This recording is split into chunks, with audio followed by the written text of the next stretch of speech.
මං වීඩියෝ එකක් දැම්ම YouTube එකට මගේ කන්වර්සේෂන් දෙ බ්ලොග් එක අනේකට කමෙන්ට්ස් ගොඩාක් තිබ්බා මෙහෙම මම පාඩම් කරේ කොහොමද මම ෆස්ට් ක්ලාස් එකේ වැඩ කරේ කොහොමද කියලා අහලා මේ වීඩියෝ එක අන්න එයාලට මේ වීඩියෝ එකෙන් මම පාඩම් කරේ කොහොමද මම 4 years වැඩ කරේ කොහොමද මම ෆලෝ කරපු ස්ටඩි ටිප්ස් හැම එකම කියනවා මේ මම යූස් කරපු මෙතඩ්ස් මගේ ෆස්ට් ක්ලාස් එක ගන්න. දැනගත්තා නේද මම ඉතින් බජට් එක 700ක් තිබ්බා. Hi. Welcome to my channel. අපි යන් වීඩියෝ එක. මුලින්ම මාව ඉන්ට්‍රොඩියුස් කරන්න. මම හසිනි අනුරාධි. මගේ ඩිග්‍රී එක Bachelor of Science in Business Management specialized for project management. මට තියෙන්නේ project management specialization 4-year degree එකක්. මම graduate උනේ first class එකක් එක්ක මගේ badge එකේ batch step වෙලා. මගේ badge එක 20.2 project management badge එක NSPM Green University එකේ. And the next Best Performer Awards, this time for Bachelor of Science in Business Management, Project Management Special, and the award goes to KD Hasini Anuradhi Nisansala.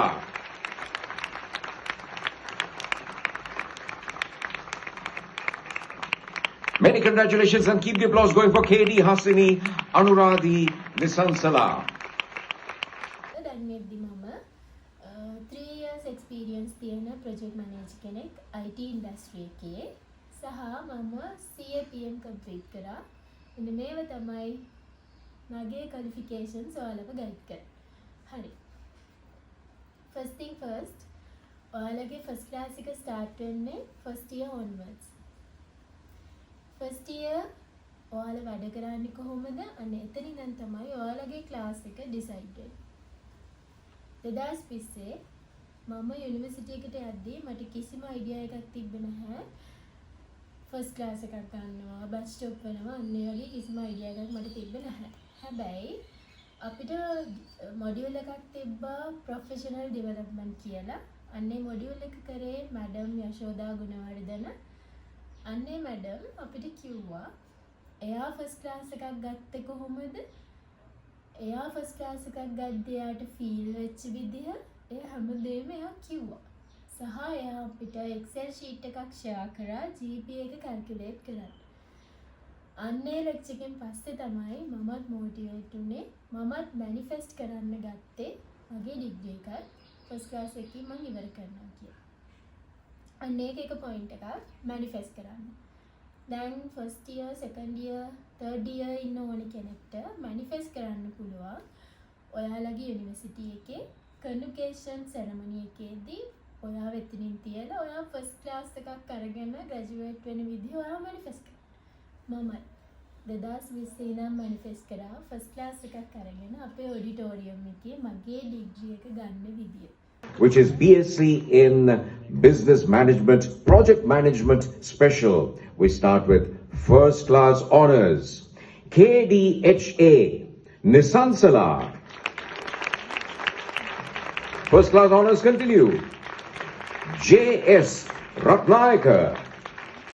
First year එකේ ඉඳන් ඔයා වැඩ කරන විදිය අනුව ඔයාගේ class එක decide වෙනවා. ඒක නිසා first year එකේ ඉඳන්ම manifest කරලා වැඩ කරන්න පටන් ගන්න. හරි. ඊළඟ එක.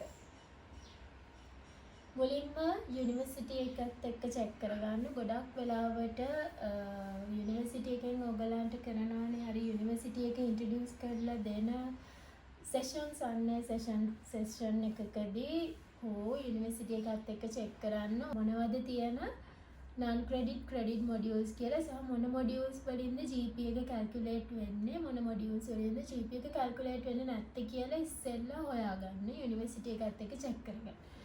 මම අර කිව්වා අපිට තිබ්බ professional development කියන module එක GPA වලට calculate වෙන්නේ නැති module එක. අන්න ඒ වගේ GPA එකට calculate වෙන්නේ නැති modules තියෙනවා සහ වැඩි weightage එකක් තියෙන වැඩි credit points ගානක් එක්ක GPA එක calculate වෙන modules වෙනම තියෙනවා. අන්න ඒ modules ටික ඉස්සෙල්ලා filter කරගන්න. එතකොට ඔයාට idea එකක් තියෙනවා මොන modules වලටද සෑහෙන්න මහන්සි වෙන්න ඕනි මොන modules මොන මොඩියුල්ස් දර පාස් කරගත්තොත් විතරක් ඇති කියලා. අපි යමු ස්ටඩි ටිප්ස් වලට. මේ තියෙන්නේ මං හදාගත්ත මගේ නෝට්ස්. මේක මෙහෙමයි කරන්න තියෙන්නේ. ලෙක්චර් එකට කලින් දෙන ස්ලයිඩ් සෙට් එකේ print out එකක් ගන්න. අරගෙන ඒකේ ස්ලයිඩ් එකෙන් ස්ලයිඩ් එක 1 2 3 4 කියලා මාක් කරගන්න. ඊට පස්සේ ලෙක්චර් උගන්වද්දී ඔය මම ඔය ස්ලයිඩ් එකේ කරලා තියෙනා වගේ ස්ලයිඩ්ස් මාක් කරගන්න 1 2 3 4 කියලා. ඊට පස්සේ ලෙක්චර් උගන්වද්දී ලෙක්චර් ස්ලයිඩ් එකේ තියෙනට අමතරව කියන දේවල් important points ස්ලයිඩ් එකේ නෝට් කරගන්න ඒ අදාළ ස්ලයිඩ් එකේ. ඊට පස්සේ සමහර points ලෙක්චර් කියනවා ඒවා ස්ලයිඩ් එකේ අපිට නෝට් කරගන්න ඉඩ මදි. එතකොට අර නම්බර් කරපු ස්ලයිඩ් එකේ නම්බර් එක දාලා පොතේ ඒ නෝට් එක ලියා ගන්න. ඔය තියෙන ඔය ස්ලයිඩ් එකේ නම්බර් එක දාලා ලෙසන් එක දාලා පිළිවෙලට ඒ ස්ලයිඩ් එකට අදාළ ඔයාට ලියා ගන්න ඕන ඉම්පෝටන්ට් පොයින්ට් එක ඔයා පොතේ ලියා ගන්න. එතකොට ස්ලයිඩ් එකේ තියෙනවා පොතේ තියෙනවා නෝට් එක. හැබැයි නෝට් එක සම්පූර්ණයි. මේකේ මමත් ඉස්සර කරා ෆස්ට් ඉයර් එකේදී වගේ නම් ස්ලයිඩ් එකේ තියෙන ඒවත් පොතේ ලියලා නෝට් එකත් පොතේ ලියලා පිළිවෙලට තියාගත හැකි. හැබැයි third year, fourth year, second year යද්දී ඕවා කරන්න වෙලාවක් නැහැ. ඒක නිසා ස්ලයිඩ් එකේ එවල ලියා ගන්න ඉඩමදි වෙන ටික එවලෙම පොතේ ස්ලයිඩ් නම්බර් එක ලියලා නෝට් එක හදාගන්න. තව එක පොයින්ට් එකක් පිළිවෙල නෝට් එකක් තියාගන්න. මගේ මේ නෝට් එක මට මතක විදිහට මුළු බැජ් එකම වගේ රිෆර් කරා. ෆොටෝකොපි කරගෙන යාලත් එක්සෑම් නම් වෙද්දී ඔය නෝට් එක බලුවා. හැබැයි අපි වැඩ කරන්නේ ක්ලාස් එකක් ගන්නනේ. එතකොට තවත් කෙනෙක්ගේ නෝට් එකක් බලලා සමහර වෙලාවට ඔයාට ක්ලාස් එකක් ගන්න තැනට වැඩ කරන්න බැරි වෙයි. ඒක නිසා ඔයාගෙම පිළිවෙල නෝට් එකක් හදාගෙන තියාගන්න. තව එක්කෙනෙක් ප්‍රශ්නයක් අහලා තිබ්බා ඉංග්‍රීසි අනිවාර්යෙන්ම තියෙන්න ඕනේද කියලා ඩිග්‍රී එක කරද්දී. ඔයාගේ ඩිග්‍රී එක කරන්නේ ඉංග්‍රීසි වලින් නම් ඩිග්‍රී එකේ ලැන්ග්වේජ් එක ඉංග්‍රීසි මීඩියම් නම් ඔයාට සාමාන්‍ය හරි දැනීමක් තියෙන්න ඕනි ඉංග්‍රීසි. ෆ්ලුවන්ට් වෙන්න ඕනේ. ඒක ටික ටික හැදෙනවා. හැබැයි ඔයාට උනන්දුවක් තියෙන්න ඕනේ ඔයාගේ ඉංග්‍රීසි ඉම්ප්‍රූව් කරගන්න. සාමාන්‍ය දැනීමක් තිබිලා ඩිග්‍රී එක පටන් ගන්න පුළුවන්.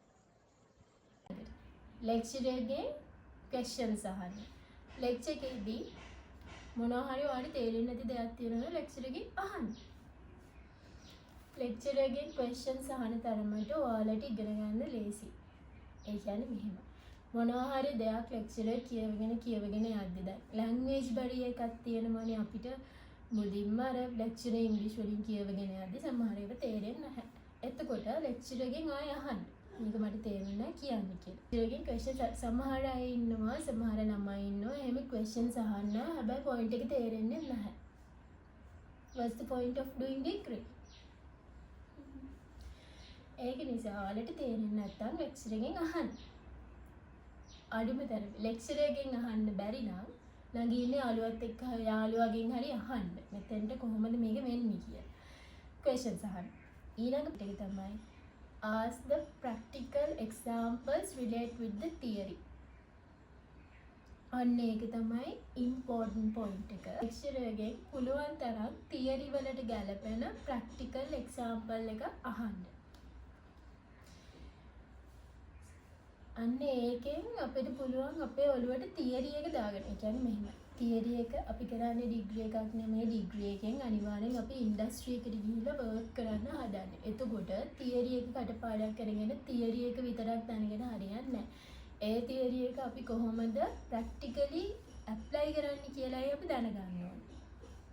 ඒක නිසා ලෙක්චරර් මොනවා හරි තියරි එකක් කියලා දෙනවනම් ලෙක්චර් එකෙන් අහන්නේ ඒ තියරි එක සම්බන්ධ ප්‍රැක්ටිකල් එක්සැම්පල්ස්. මට මතකයි එකක් අපිට ඉගන්නවා විසිටිං ලෙක්චරර් කෙනෙක්. ඒ ලෙක්චරර් විසිටිං ලෙක්චරර් කෙනෙක් නිසා එයා ලංකාවේ තියෙන ලොකු කම්පැනි එකක ප්‍රොජෙක්ට් මැනේජර් කෙනෙක්. එතකොට ඒ සර් අපිට ඉගන්නුවේ තනිකරම සර් කම්පැනි එකේ ඇත්තටම යූස් කරන දේවල් තියරි එකකින් මැච් කරලා. ඒ කියන්නේ අපිට මොකක් හරි තියරි එකක් ඉගන්නුවා. ඒ තියරි එක සම්බන්ධ ප්‍රැක්ටිකල් එක්සැම්පල්ස් කියනවා. මම කරන්නේ අර තියරි එකෙන් ඒ එක්සැම්පල් එක ලියා ගන්න. එතකොට ගොඩක් වෙලාවට මම ඔළුවට දාගත්ත අර ප්‍රැක්ටිකල් එක්සැම්පල් එක තියරි එකත් එක්ක. එතකොට නිකම්ම මට තියරි එකක් මතකයි. ඒක ඇප්ලයි කරන විදියත් මතකයි. අන්න ඒක එක ට්‍රික් එකක්. තියරිස් ඔළුවට දාගන්න. ඊට අමතරව සමහර වෙලාවට සර් ඒ වගේ ප්‍රැක්ටිකල් එක්සැම්පල්ස් කිව්වේ නැත්නම් මමයි යාළුවයි කතා වෙලා ChatGPT use කරලා ප්‍රැක්ටිකල් එක්සැම්පල්ස් හොයනවා සහ ඒ ප්‍රැක්ටිකල් එක්සැම්පල්ස් තියරි එකට ලියනවා. අනිත් ටිප් එක use AI. AI use කරන්න කියන්නේ copy paste කරන්න නෙමෙයි to get the knowledge එක ගන්න. ගොඩක් වෙලාවට ඇත්තටම තියරි එකක් කියලා දුන්නාම ඒ තියරි එක දාලා ඒ තියරි එකට ප්‍රැක්ටිකල් එක්සැම්පල්ස් දෙන්න නැත්නම් ප්‍රැක්ටිකලි ඒක එක්ස්ප්ලেইন කරන්න කිව්වහම ChatGPT ලස්සනට අපිට එක්සැම්පල්ස් දෙනවා. අන්න ඒ විදිහට AI use කරලා එක්සැම්පල්ස් ලියා ගන්න තේරෙන්නේ නැති තියරිස් සිම්ප්ලිෆයි කරගන්න. ඊළඟට අපි යමු ස්ටඩි මෙතඩ්. මම use කරපු ස්ටඩි මෙතඩ් එක ස්ටඩි ටිප්ස් එක්සෑම් එකක් ලං වෙද්දි මම කරේ ෂෝට් නෝට්ස්. පොඩි ෂෝට් නෝට්ස් හදාගත්තා. මෙහෙමයි. ෂෝට් නෝට්ස් කියන්නේ අර දිග හැලි නෙමෙයි. මෙහෙමයි කරන්න තියෙන්නේ. අපි අර මුලින්ම හදාගත්තනේ පිළිවෙල නෝට් එකක්. අන්නේ නෝට් එකෙන් අපි ගමු එක ලෙසන් එකක් අරගෙන ඒ ලෙසන් එකේ ලියලා තියෙන ප්‍රැක්ටිකල් එක්සැම්පල්ස් තියරිස් මේ හැම එකම කියවලා ඒ ලෙසන් එකෙන් එක පේජ් එකක වගේ මයින්ඩ් මැප් එකක් හදාගන්න. අන්න ඒක තමයි ෂෝට් නෝට් එක. ඔය පේනවා වගේ මයින්ඩ් මැප් එකක් තමයි හදාගන්න ඕනි. ඔයාලට හිතෙන ඉම්පෝටන්ට්ම පොයින්ට්ස් ලියලා ඒ පොයින්ට් එකට මම ගොඩක් කරේ පොයින්ට් එකක් ලිව්වොත් ඒකේ මම මේ මයින්ඩ් මැප් එකේ නෝට් කරගන්නේ අර ප්‍රැක්ටිකල් එක්සැම්පල් එක. එතකොට මට එක්සෑම් එක ලියද්දී අර මයින්ඩ් මැප් එක තමයි ඔළුවට එන්නේ. ඒකේ තිබ්බ පිළිවෙල තමයි ඔළුවට එන්නේ. ඒකේ තිබ්බ එක්සැම්පල් එකට තියරි එකක් මතක් වෙනවා. එතකොට මම අර ප්‍රැක්ටිකල් එක්සැම්පල් එක දාලා තමයි උත්තරේ ලියන්නේ පේපර් එකට. පොඩි දෙයක් කරන්න තියෙන්නේ එක ලෙසන් එකක් ගන්න. ඒ ලෙසන් එක කියවන්න. කියවලා ඔයා ලියපු එක්සැම්පල්ස් උයි තියරිස් උයි ඔක්කොම කියවලා මයින්ඩ් මැප් එකක් හදාගන්න එක කොලයක වගේ. එක කොලයකට වඩා යන්න එපා. එක කොලයකට වඩා ලියනවා නම් ඉතින් ඒක ෂෝට් නෝට් එකක් වෙන්නේ නැහනේ. එක ලෙසන් එකකට එක කොලයක මයින්ඩ් මැප් එකක් හදාගන්න. අර ලෙසන් එකේ තියෙන ඉම්පෝටන්ට් පොයින්ට්ස් දාලා. එහෙම තමයි මම ලාස්ට් මිනිට් පාඩම් කරේ. ලාස්ට් මිනිට් කියන්නේ මෙන්න මේ හදාගන්න මයින්ඩ් මැප් එක තමයි මම අර එක්සෑම් එකේට ගිහිල්ලා අර අන්තිම පැය වගේ අපිට ගාලා බලාගන්න යන්නේ. ඒ ටිකනේ කොහොමද මතක හිටින්නේ. අන්න ඒ වෙලෙට ඔන්න ඕක තමයි බලාගන්නේ. ඕක බලාගත්තාම එක්සෑම් එකට ගියාම උත්තර ලියන්න ඕක තමයි ඔළුවට එන්නේ. විදිහට තමයි මම කරේ. තව චූටි දෙයක්. මේ මම යූස් කරපු මෙතඩ්ස් මගේ ෆස්ට් ක්ලාස් එක ගන්නයි බැච් ස්ටොප් වෙන්නයි මම මගේ නෝට්ස් උත් ඔයගලන්ට පෙන්නන්නේ ඒකයි. මම යූස් කරේ මම ෆලෝ කරේ මෙන්න මේ මෙතඩ්ස්. සමහර විට මේ විදිය තව කෙනෙක්ට හරියන්නේ නැති වෙන්න පුළුවන්. ඔයා ඉස්සෙල්ලා ඔයාව ඉවැලුවේට් කරගෙන ඔයාට ගැළපෙන හොඳම විදිය තෝරගන්න පාඩම් කරන්න. ඊට අමතරව ඊළඟ ටිප් එක තමයි යාළුවොත් එක්ක පාඩම් කරන්න. මමත් එහෙම කරා. යාළුවෝ 3 දෙනෙක් අපි එකතු වෙලා එක ලෙසන් එකක් මම බලා ගන්නවා. ඒක අනිත් දෙන්නට කියලා දෙනවා. ඒ දෙනාගෙන් එක්කෙනෙක් තව ලෙසන් එකක් බලා ගන්නවා. ඒක අපි දෙන්නට කියලා දෙනවා. ඒ විදිහටත් පාඩම් කරා අන්තිම වෙද්දී ඒකත් හොඳම විදියක් පාඩම් කරන්න. තනියමම පාඩම් කරනවට වඩා තව සෙට් එකක් එක්ක එකතු වෙලා පාඩම් කරද්දී ඒක හොඳට මතක හිටිනවා සහ දන්න දේවලුත් ගොඩක් ඉගෙන ගන්න පුළුවන්. මම එහෙම පාඩම් කරපු වීඩියෝ ක්ලිප් එකකුත් ඊළඟට දාන්නම්. තිබ්බ වීඩියෝ ක්ලිප් එකක්. ඒකත් හොඳ ටිප් එකක්. එක්සෑම් එක ලඟ වෙලා පාඩම් කරන්න. 100ක් තිබ්බනේ. ඔව්. 100න් 3 එකක් 100 බෙදලා 3ට. ඔව්. මාස් 3ට බෙදෙනවා. දැන් මේ විතර ගත්තා විදිහ මේ විතර බජට් එක 700ක් තිබ්බා. 5න් 4යි ගත්තේ. ආන්ගේ දවස් 5න් 4 වෙනිදා. දැන් මෙතන මේ අර රූල් එකක් අපිට සඳහන් කරලා නැත්නම් අපේ කැමති ওই තුනෙන් ඕන එකකින් EVA පුළුවන් නම් හොඳ යාළුවෝ ගෲප් එකක් හොයාගෙන එයාලත් එක්ක ස්ටඩි කරන්න. මේක මේ අර ඉස්කෝලේ යන කාලේ සමහර ළමයි වගේ තනියමම ගොඩ යන්න පුළුවන් එකක් නෙමෙයි. යාළුවොත් එක්කත් පාඩම් කරන්න ඕනේ. ඒකට ඊළඟ පොයින්ට් එක assignment group and your buddy.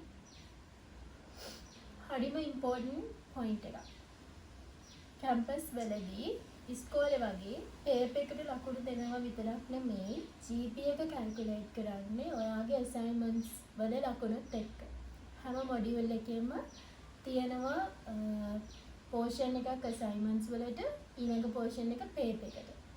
එතකොට assignment group එකක් හරියට ඔයාලා select කරගත්තේ නැත්නම් assignments වලට එන portion එක ඔයාලට හම්බ වෙන්නේ නැහැ හොඳ ලකුණු.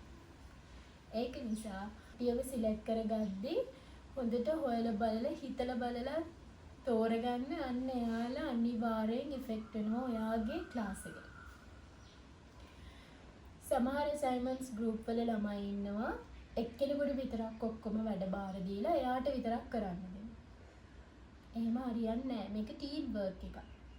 හරිද? එතකොට ඔයාලගේ assignment group එකේ ඉන්න ඔක්කොම මොනවාම හරි වැඩක් කරන්න ඕනේ නැත්නම් කොහොමද assignment එක කරගන්නේ? මුල ෆස්ට් ඉයර් එකේ වගේ මටත් එහෙම බෑඩ් එක්ස්පීරියන්ස් තියෙනවා assignment group එකත් එක්ක. හැබැයි මම second year, third year, fourth year යද්දී අර තිබ්බ එක්ස්පීරියන්ස් එකත් එක්ක අර මැඩම් කියපු දේවලුත් එක්ක හොඳ assignment group එකක් select කරගත්තා. ඒ assignment group එකේ හිටියේ හතර දෙනෙක් වගේ. අපි හතර දෙනාම අර උවමනාවෙන් වැඩ කරන ළමයි හතර දෙනෙක්. ඒ කියන්නේ මෙහෙමයි. එක්කෙනෙකුට පුළුවන් හොඳට presentations හදන්න ඒ වගේ. ඊට පස්සේ අනිත් එක්කෙනාට හොඳට අර ලස්සනට කියන්නේ හොඳට present කරන්න පුළුවන්. තව එක්කෙනෙකුට පුළුවන් හොඳට අර හැමදාම කරුණු හොයාගෙන එන අවධානයෙන් ඉඳගෙන assignment එක කරන්න. එහෙම කට්ටිය හිටියේ. එතකොට අපි හතර දෙනා එකතු වෙලා ලස්සන presentation එකක් හදලා හරියටම මේ assignment එක කරලා present කරලා ඒ අපි හතර දෙනාටම උමනාව තිබ්බ ගන්න පුළුවන් උපරිම ලකුණු ගන්න. ඒක නිසා assignment group එක select කරගනිද්දී සැලකිලිමත් වෙන්න. ඊට පස්සේ ඔයාගේ වටේ ඉන්න ඔයාගේ යාළුවෝ buddiesලා මං හොඳටම විශ්වාස කරන දෙයක් ඔයාගේ ළඟින් ඉන්න ඔයාගේ යාළුවට හරි ඔයාගේ ළඟ ඉන්න ඔයාගේ යාළුවෝ group එකට හරි පුළුවන් first class එකේ ඉන්න ඔයාව general එකකට අරන් යන්න. second upper එකේ ඉන්න ඔයාව first class එකකට ගෙනිහිල්ලා batch stop කරන්න. හොඳට අහන්න. first class එකේ ඉන්න ඔයාව general එකට අරන් යන්නත් පුළුවන්. second upper එකේ ඉන්න ඔයාව first class එකකට ගෙනහිල්ලා batch stop කරන්නත් පුළුවන්. ඔයාගේ ළඟ ඉන්න යාළුවට හරි ළඟයි වටේ ඉන්න යාළුවෝ group එකට හරි. ඒක ඇත්ත. first year එකේ මටත් තියෙන bad experience එකක්. හැබැයි ඊට පස්සේ මම පොඩ්ඩක් මගේ වටේ ඉන්න කට්ටිය මට ගැළපෙන අය සහ ඉගෙන ගන්න උවමනාවක් තියෙන කට්ටිය ටිකක් තමයි මට හිටියේ. සහ මගේ යාළුවා. එයාව නම් ආදරෙන් මතක් කරන්න ඕනි. මොකද මෙයා තමයි මගේ අර ළඟින්ම හිටිය බඩි. ගොඩක් සමහර වෙලාවට දැන් අපි third year එකේ fourth year එකේ වැඩ කරා. අපි හැමෝම work කරා. එතකොට සමහර වෙලාවට assignments deadlines miss වෙනවා. එතකොට ටක්කල් මෙයා මේ දැන් මොකක් හරි එකක් නම් වෙද්දී assignment එක කරාද මේක කරාද මේ දවසේ submit කරන්න තියෙන හැම කියලා එයා මට මතක් කරනවා. මමත් එහෙමයි. සහ මොනවා හරි දෙයක් අපි හිතමු මොකක් හරි ෆොටෝකෝපි කරන් යන්න තිබ්බත් මේ කෝල් කරලා කියන මම ඔයාලත් එක්ක ගත්තා. එහෙම හෙල්ප් කරන යාළුවෙක් හම්බ වෙනවා කියන්නේ මොරම ලකී දෙයක්. සහ ලෙක්චර්ස් සමහර වෙලාවට එන්න නැතුව කට් කරන්න හිතුවත් අදගෙන යනවා යම් කියලා. එහෙම. සහ මගේ වටේ හිටපු අනිත් යාළුවෝ group එකක් මතක් කරන්න ඕනේ. ඒක නිසා හොඳටම සැලකිලිමත් වෙන්න ඕනි. ඔයාගේ වටේ ඉන්න යාළුවෝ group එකයි ඔයාගේ ළඟින් ඉන්න බඩිවයි select කරගන්න. මෙහෙමයි මම අර හැමදාම ලෙක්චර් එකට ගිහිල්ලා ඉස්සරහම වාඩි වෙලා ඉඳලා එහෙම කැරක්ටර් එකක් නෙමෙයි. එහෙම මං හිතන්නේ එහෙම ඉන්න ළමයි ඇති. හැබැයි මං හිතනවා එහෙම ඉඳලා හරියන්නේ නැහැ කියලා. මම සහ මගේ යාළුවෝ අපි කට්ටිය ලෙක්චර්ස් කට් කරලා තියෙනවා සෑහෙන්නවත් නෙමෙයි කට් කරලා තියෙනවා. කට් කරලා අපි කරන්නේ අපේ සෙට් එකේ එක්කෙනෙකුට තිබ්බ කා එකක්. එතකොට අපි එක තැන්වල යනවා කන්න යන්නේ ලෙක්චර්ස් කට් කරලා. එහෙම. සහ ගොඩක් වෙලාවට මං තමයි ලෙක්චර්ගේ පරක්කු වෙලා මෙන්නේ.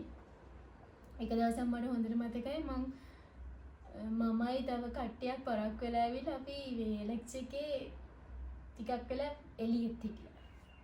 ලෙක්චර් ඇතුළට ගත්තේ නැහැ අපිව. එහෙම අර ලෙක්චර් එකේ බුලින්ම ඇවිල්ලා ඉස්සරහම ඉඳගෙන එහෙම කැරක්ටර් එකක් නෙමෙයි මම. ඉතින් ඒ දේවලුත් කරන්න ඕනි, එන්ජොයි කරන්න ඕනි. ඒ ලයිෆ් එක හොඳටම යුනිවර්සිටි ලයිෆ් එක හොඳටම අර ආතලක ඉන්නවා. ඔය තියෙන්නේ මං වගේ ලෙක්චර් එක කට් කරලා කොහරි ගියපු දවසක්. කොහරි කියන්නේ ගොඩක් වෙලාවට ඔය යාළුවෝ අපි කට්ටිය එකතර කොහරි කන්න ගිහිල්ලා මං පොතේ ස්ලයිඩ් එකේ නම්බර් එකක් දාලා නෝට් එක ලියන්න කියලා පොතේ පිටුව ඉඩ තියාගෙන හැබැයි ඒව කවදාවත් ලියන්නේ නැහැ. ලියලත් නැහැ. ඒ වුණාට මම පොතේ ඉඩ තියාගෙන තියෙනවා නෝට් එක ලියන්න ඕනි කියලා කවදා හරි.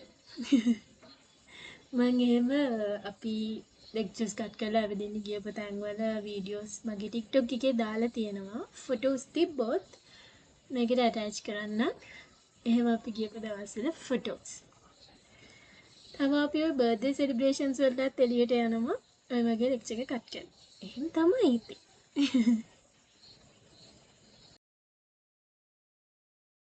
වටේ ඉන්න යාළුවෝ සහ ඔයාගේ ළඟින්ම ඉන්න බඩීව සිලෙක්ට් කරගන්නකොට සැලකිලිමත් වෙන්න. එයා හොඳ නැති වුණොත් ඔයා ඉවරයි. ඊළඟ පොයින්ට් එක රිසර්ච් ටිප්ස්. 4-year ඩිග්‍රී එකක් කරනවා නම් අනිවාර්යෙන් ගොඩක් පිට ඔයගලන්ට තියෙයි රිසර්ච් එකක් කරන්න. ඒ රිසර්ච් එක අන්ඩර්ග්‍රැජුවේට් රිසර්ච් එක කියන්නේ අර අපි ෆස්ට් ටයිම් රිසර්ච් එකක් කරන්නේ. ඊට කලින් අපි රිසර්ච් කරලා නැහැනේ. එතකොට අර ලොකු තේරුමක් ධර්මයක් නැතුව තමයි මේ රිසර්ච් එක අපි කරන්නේ. හැබැයි ඒ රිසර්ච් එක හොඳටම කරගත්තොත් අන්න ඒකත් ඉෆෙක්ට් වෙනවා ඔයාගේ ක්ලාස් එකට. මොකද අපේ යුනිවර්සිටි එකේ මගේ ඩිග්‍රී එකේට රිසර්ච් මොඩියුල් එකට ක්‍රෙඩිට් පොයින්ට්ස් 6ක් තිබුණා. ක්‍රෙඩිට් පොයින්ට්ස් 6ක් කියන්නේ හදිස්සියවත් ඒ මොඩියුල් එකට B එකක් B- එකක් ආවොත් සෑහෙන GPA එක අඩු වෙනවා. ගොඩාක් අඩු වෙනවා. මොකද ක්‍රෙඩිට් පොයින්ට්ස් 6ක්නේ. ටොපික් එකක් තෝරගද්දී රිසර්ච් එකට ඔයා කරන්න ආස සහ ඔයා අකමැති ටොපික්ස් තෝරගන්න එපා.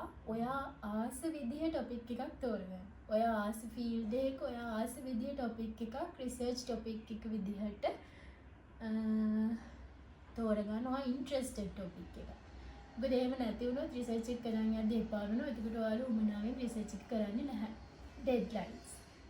රිසර්ච් එක කරද්දී අන්තිමම ඩෙඩ්ලයින් එකට කලින් තව ඩෙඩ්ලයින්ස් එනවා. රිසර්ච් ටොපික් එක සබ්මිට් කරන ඩෙඩ්ලයින් එක. ඊට පස්සේ අපිට නම් තිබ්බ තීසීස් එකේ 3 පාරකට විතර සබ්මිට් කරන්න ඒවා. ඊට පස්සේ තව තීසීස් එකේ ඩේටා කලෙක්ට් කරාට පස්සේ SPSS ඇනලිසිස් එක කරපු විදිහ ඩොකියුමන්ට් එක මම විදිහට අප්ලෝඩ් කරන්න තියෙනවා. අන්න එහෙම ඩෙඩ්ලයින්ස්. හරියටම ඩෙඩ්ලයින්ස් ෆලෝ කරන්න. අසයින්මන්ට්ස් වගේම රිසර්ච් එකේ ඩෙඩ්ලයින්ස් උත් හරිම ඉම්පෝටන්ට්. හරි වෙලාවට ඒ දේවල් හරියට කරලා අප්ලෝඩ් කරන්න. මොකද ඒ ඔක්කොගෙම මාක් එකක් තමයි අන්තිමට ඔයාට රිසර්ච් එකට හම්බෙන්නේ. ඒක නිසා ඒවා හරියට ෆලෝ කරන්න. ඊට පස්සේ පොයින්ට් එක try to publish your research. මේ තියෙන්නේ මගේ රිසර්ච් එක පබ්ලිෂ් කරද්දී මට යුනිවර්සිටි එකෙන් හම්බ වෙච්ච සර්ටිෆිකට් එක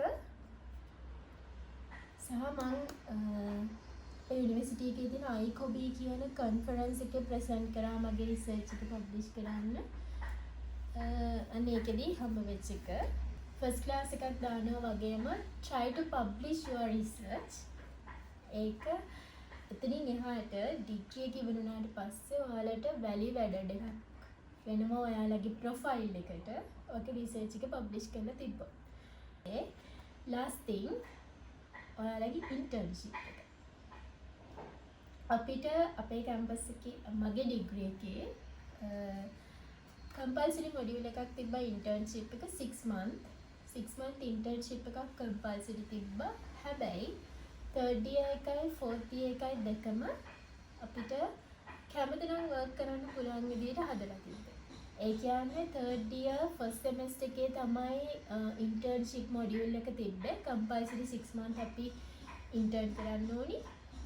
එතනින් එහාට ඉතුරු ටික කැම්පස් එකෙන් හදලා තිබ්බා. අපිට lectures තියෙන්නේ Saturday Sunday. එතකොට weekdays අපි free. අපිට ඕන නම් work කරන්න පුළුවන්. අන්න ඒක advantage එකක් ගන්න. මොකද ඔයා අතාරින්න නැතුව ඒ අවුරුදු දෙකම එක දිගට work කරොත් කොහොම හරි ඔයා ඩිග්‍රී එක ගද්දී ඔයාට 2 years hands on industry experience තියෙනවා. මම හිතන්නේ ඒක ලොකු opportunity එකක්. දැන් මොකද දැන් industry එක හරිම මම දන්නේ දැන් ළමයින්ට jobs හොයාගන්න හරිම අමාරුයි. හැබැයි ඩිග්‍රී තියෙන ළමයි ගොඩකගේ අතරේ ඔයාට ඩිග්‍රී එකයි තව 2 years experience උයි තිබ්බොත් මාර්ක්ස් ඇඩ් වෙනවනේ. ඔයාව highlight වෙනවනේ. ඒක නිසා ඒක ලොකු opportunity එකක්. එහෙම opportunity එකක් තියෙනවා නම් please ඒක අතාරින්න එපා. ඒක ගන්න. 6 month intern එක complete කරනවා වගේම ඉතුරු අවුරුදු එකමාරක් කොහොම හරි work කරන්න. ඒක ඩිග්‍රී එක ඉවර වෙද්දී ඔයාලට ලොකු advantage එකක්. හරි. මම හිතනවා මම ඔක්කොම cover කරා කියලා. මම ආයේ පොඩි summary එකක් කිව්වොත් first thing first ඔයාලගේ class එක පටන් ගන්න first year එකේ ඉඳන්මයි. first year එකේ ඉඳන්ම manifest කරන්න, first year එකේ ඉඳන්ම වැඩ කරන්න. class එකකට අන්න මම කිව්වා වගේ first year එකේ ඉඳන්ම modules වලට ලකුණු අරගෙන GPA calculate කරගන්න. GPA එක බලන්න. year එක ඉවර වෙද්දී ඔයාගේ GPA එක බලන්න. GPA එක බලුවාම ඔයාලට තේරෙනවා ඊළඟ year එකේ ඊළඟ semester එකේ ඔයා තව වැඩ කරන්න ඕනේ. GPA එක අඩු වෙලා තිබ්බොත් ඔයාටම තේරෙනවා ඔයාව evaluate කරගන්නවා. ඊළඟට ඔයාගේ university එකත් එක්ක credit points check කරලා modules වෙන් කරගන්න. ඔයා මොන modules වලටද වැඩිපුර මහන්සි වෙන්න ඕනි. මොන modules වලද වැඩිපුර weightage එකක් තියෙන්නේ GPA එකට කියලා modules ටික වෙන් කරගන්න. ඊට පස්සේ notes ටික පිළිවෙලට හදාගන්න. lecture එකෙන් පුළුවන් තරම් practical examples අහන්න. practical example එකත් එක්ක theory එක ඔළුවට දාගන්න. theory එක විතරක් කටපාඩම් කරන්න එපා. ඒවා theory එක relate කරලා practical examples උත් ඔළුවට දාගන්න notes හදාගන්න. ඊට අමතරව එක්සෑම් නම් වෙද්දී පාඩම් කරන්න යාළුවොත් එක්ක යාළුවන්ට කියලා දීලා යාළුවොත් එක්ක එකතු වෙලා පුළුවන් තරම් පාඩම් කරන්න try කරන්න. එතකොට ඉබේම ඔයාලා දන්න දෙයක් යාළුවා දන්නවා නම් ඒක ඔයා දැනගන්න. ඉන්න යාළුවොත් එක්ක පාඩම් කරන්න try කරන්න. ඊට අමතරව ඔයාට ගැළපෙන ඉගෙන ගන්න උවමනාවක් තියෙන හොඳ assignment group එකක් තෝරගන්න. හොඳ යාළුවෝ set එකක් තෝරගන්න. හොඳ යාළුවෙක් ආශ්‍රය කරන්න. මොකද අන්නේ හොඳ යාළුවා ඒ assignment group එක ඔයාගේ class එකට අනිවාර්යෙන් බලපාන. ඊට අමතරව research එක කරද්දී ඔයා කරන්න ආස interesting research topic එකක් තෝරගන්න. research එක publish කරන්න try කරන්න. ඊට පස්සේ topic එක internship එක හොඳට කරන්න. පුළුවන් නම් internship එකෙන් පස්සේ වැඩ කරලා experience එකතු කරගන්න. Okay, මම හිතනවා මම ඔක්කොම points cover කරා. මම මෙතන study methods 15ක් කතා කරා. study tips 15ක්. මේ හැම tip එකක්ම හැම method එකක්ම මම first class එකක් ගන්න හිතාගෙන follow කරපු methods. හැබැයි මට batch job වෙන්නත් පුළුවන් වුණා. හැබැයි සමහර විට මේ methods ඔයාලට හරියන්නේ නැති වෙන්න පුළුවන්. මේවා use කරලා ඔයාලට ගැලපෙන හොඳම method එකක් use කරලා කොහොම හරි class එකකින් ඔයාලගේ degree එක ඉවර කරන්න try කරන්න. මම wish කරනවා හැමෝටම ඔයාලගේ manifestation එක ඔයාලා dream කරන දේ achieve කරගන්න පුළුවන් වෙන්න කියලා. තව මොන හරි ප්‍රශ්න තියෙනවා නම් කමෙන්ට් එකක් දාන්න. මම රිප්ලයි කරනවා අනිවාර්යෙන්. එහෙනම් ගිහින් එන්නම්. බයි.